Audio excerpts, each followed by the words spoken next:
Dude, so good to see you, man. Whoa, volume was on that one. Hey, Volume man, was good up. to see you too. I wasn't invited on the last one, so I sulked in my corner, it was an amazing podcast for anybody who hasn't had a chance to check it out. Check out our last episode with the Dean Philpott. So it sounded like a highlight reel, man. Yeah, it was really cool, man. He really got vulnerable and opened up about some things, and yeah, it was really neat. I really enjoyed it. Nice. But I'm glad to be here with you, though. I'm glad to be here with you. You know, it's funny. We start our morning where you and I are very routine individuals, which we didn't used to be.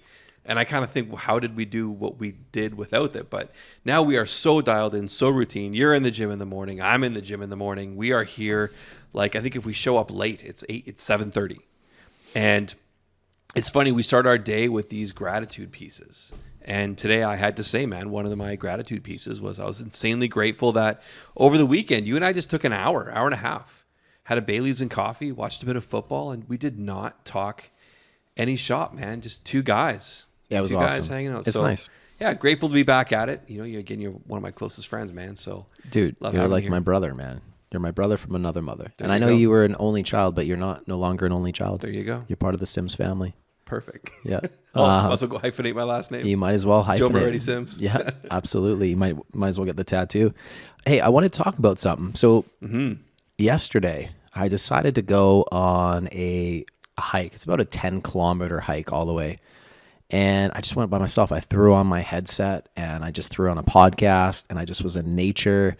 And where we live on the West Coast, one of the things I love about it is we have 4 seasons. We do. In a day sometimes. Yeah. So it was a light rain. It was light rain, not too cold, but enough that you had to wear a hoodie. I believe the word is drizzle. There was drizzle. And I thought, and something that I was listening to was, you know, a lot of people would be bothered by the rain. They're like, oh, I don't like the rain. And I thought about that and I was like, well, that's just the way they've programmed their brains. So they're telling themselves that they don't like the rain. And so if it rains, that affects their happiness. And I'm thinking, well, it's not the rain that's bothering them. It's their programming and their thought about the rain. And so if they just realize that if they looked at the rain differently, they'd be happier. For example, I sat there and I was like, I really enjoyed the rain. I like walking in the rain. It was really nice. It was pleasant. You get a nice mist on you. And I thought, wow, I'm really grateful that we get this. You know, there's a lot of people that don't really experience rain for months at a time. And we get our fair share of it in the wintertime, don't we? Yeah, we got our fair share of it, like 3 seasons out of the year, definitely. One of the things that I took away too, listening to this podcast, is this gentleman talked about how we have it in us to be really happy, right? So think of like ourselves as like a stream, right? There's a beautiful stream that's just going through of happiness. Stream of consciousness. Yeah, stream of consciousness. But what happens is we have experiences and things that happen to us that we don't let go of and we hold on to, and they become like blockages in that stream. So if you've ever seen a stream flowing and you put some blockages in the way, it affects how that stream works. So if you think about your level of happiness, if you're driving today and somebody cuts you off and you get really angry and then you go to work and you tell everybody about it, and 2-3 hours later, that's still impacting you, that's you holding on to a negative thing. And so people do this all the time. They don't even realize they're doing it, but what they're doing is they're putting up roadblocks to their own happiness. You know, think about some of the things that you've held on to in your life and how they've been a blockage to your happiness. Yeah, it's funny. I'm a huge believer that if you do not deal with your demons come back, Jason, and they deal with you. I truly believe that. And I don't mean like a demon is in like this giant childhood trauma. I think that sometimes your demons can be big. Sometimes they could be daily. Sometimes they could be big. Sometimes they could be small. But either way, you know, you need to compartmentalize. You need to rationalize with whatever happened that has got you to this point. And it's funny, you're talking about this stream, right? You know, I think mentally you build these dams before you build a bridge, Right.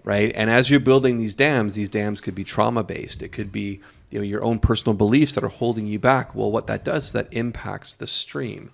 Water will always find the fastest way to get from point A to point B with the least amount of resistance. But as humans, we create this resistance, which in turn you could say creates like energy and force, but it also sometimes forces the river to divert itself and meander off in a distance that's not intended. So you really need to watch that you're building bridges and you're absorbing and compartmentalizing and moving past the trauma rather than just holding on to an event, right? I think when an event happens to people, there's two things that can happen. Let's take getting cut off on the way to work, because I think this is a really great piece. Not that I mean to get on a soapbox and rant on it, but I think when something happens to somebody, one of two things can happen. Like let's pick an event, pick any event. Sure. Let's just say that you got cut off today in traffic. I got cut off today in traffic. Well, there's one of two ways that I can react, and that how I react is my choice. I can choose to be angry, and that's on me. And then I've been chosen to put that on Paige, and I've now put that on you. That level of anger and frustration. Yeah, you're right, Joe. That happened to me. Right. Was it that blue van? Oh yeah, I get it. That's called being dwarfed by an event.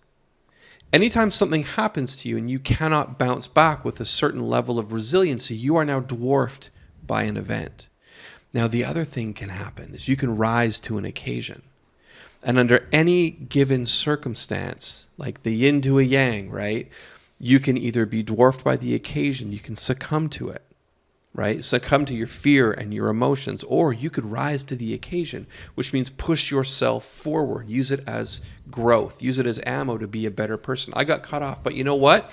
I actually managed to pull up beside them in traffic, and I saw that it was a mom trying to get two kids to school, and the kid had actually thrown a breakfast sandwich right at the steering wheel. Right. Now, how much of a piece of shit are you going to feel? Because what you did is psychologically, you allowed yourself to climb what they call a ladder of inference, right, which means draw your own conclusions that may or may not be realistic. Right. So what you need to do in any situation is to climb back down what they call the ladder of inference and make that conscious choice at a fundamental level. Am I going to choose to rise to the occasion? Or am I going to choose to get dwarfed by the event? And remember, should you choose the latter, should you choose to be dwarfed by the event, in some cases you hold on to that anxiety, that anger, that micro trauma, and you then pass that in turn to somebody else. So by your day being ruined, guess what you're now capable of doing? Ruining somebody else's. Yeah, 100%. This is so interesting, and I hope that people listening really understand this, okay? Things are going to happen to you. And it's funny. People try to manipulate how things are working. Oh, great. My dad just pulled up. If you want to let him know not to come in quite yet, we got to finish this podcast. Why don't we quickly pause? It's your dad. We'll come right back to it. We can just snap and be done. We're in the middle of the podcast. Let's keep going. Okay. Let's keep going. This happens. By the way, this is how podcasts go. But okay, so here's the thing. Things are going to happen to you, right? Mm-hmm. It's not the event that you need to worry about. It's how you react to the event. Yeah. Right? You have control over how you react to the event. I can choose to let the rain bother me and affect my happiness. In fact, I could say to myself, I can only be happy when it's sunny. I cannot be happy when it rains because I don't like the rain. That is me programming myself to believe that. But that's not the rain's fault. That is my fault for programming myself. I can be triggered by a joke that you make that hurts my feelings. Mm-hmm. But is that your problem or mine? It's yours. It's mine because I'm the only person. You've actively chosen that emotion. And that's what I'm talking about. And again, I hope everybody here, go Google ladder of inference. I love it. Have you ever heard of the ladder of inference before? Let me break it to you as an example. Let's say you tell me a joke that's offensive. Right? And I go, well, wait a minute, like that wasn't that funny. Well, wait a minute, what kind of person are you for thinking that joke's okay? Well, wait a minute, what does that say about Natasha for being married to you? Does she not stand up? You must walk all over her. Right. Your parents must have taught you to walk all over your spouse. Right. What kind of dirtbag are you? God, your kids must be horrible. You're now climbing that ladder and drawing conclusion after conclusion after conclusion based on how I reacted to a situation that I don't know more about.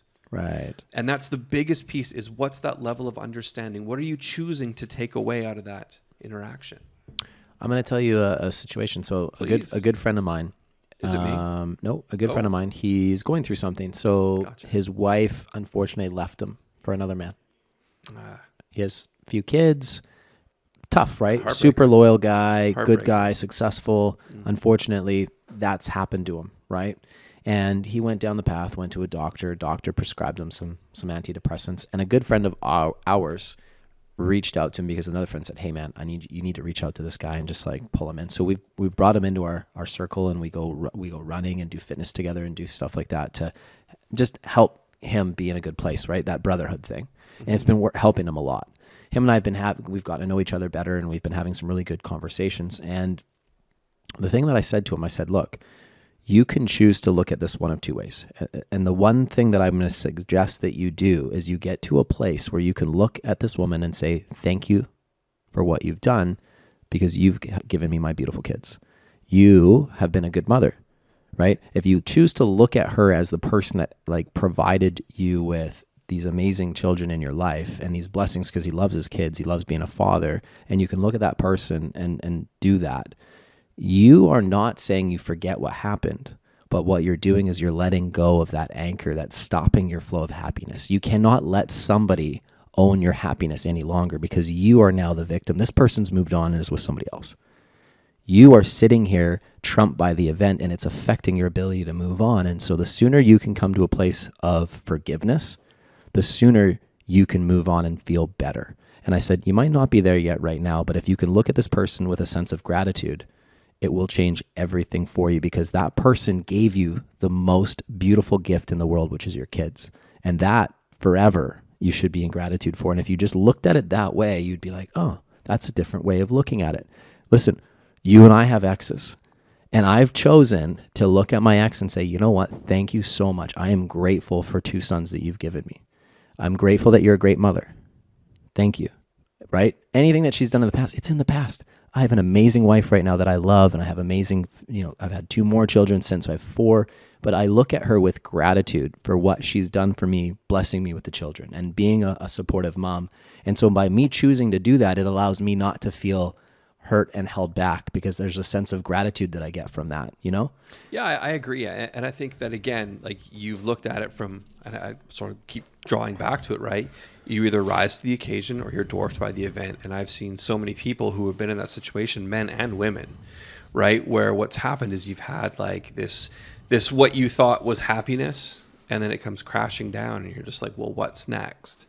And I found actually most of the time people are kind of like, well, I really wasn't that happy. I just wasn't smart enough to figure it out. But I think you need to let go of a lot of emotion to get to that point. And that's where the growth happens. When you understand you're in a comfort zone and you've sort of pointed that finger going, well, maybe there's something that I could have done differently. Maybe I should have been different. I should have been better. And I wasn't that way because I wasn't happy. So again, I think there's a ton of growth there. My heart absolutely breaks for your buddy. I think that's the loss of family, whether it's death, whether it's divorce or anything, I think is one of the most traumatic things a human being can go through. But yeah, you sort of need to look at it with that level of gratitude, going, I wouldn't be where I am if you hadn't have done what you had done. And now I'm just rambling. Well, no, but you're making sense. And here's the thing. So many people will let that hurt hold them back now from being open and vulnerable with somebody else, which then doesn't allow them to have a new relationship or new people come into their life, right? And so here's the thing. Spirituality to me is being open to the human experience, which is I'm going to go through things. There will be adversities. There will be things that come my way, and I need to feel them and deal with them. However, what I need to not do is hold on to the negative things and allow those to affect my future experiences. Yep. Build a bridge, not a dam. Right? So learning how to do that takes work. It's something that, not a lot of people don't have the tools to do that. And these are things that I'm looking to learn myself, and I'm bringing in some really great mentors into our coaching company that can help our students, because mindset is one of the most important and most powerful tools if you want to change your life. Because the truth is, I could give you every secret that we have. And I do, I share openly. But if you don't have the mindset set for it, you'll never, ever change your life. If you don't change your programming and how you speak to yourself, how you view the world, and if you don't let go of your past and the things that are holding you from having that flow, that beautiful flow of happiness that you deserve to have, you'll never get where you want to go, unfortunately. So mindset's a big thing.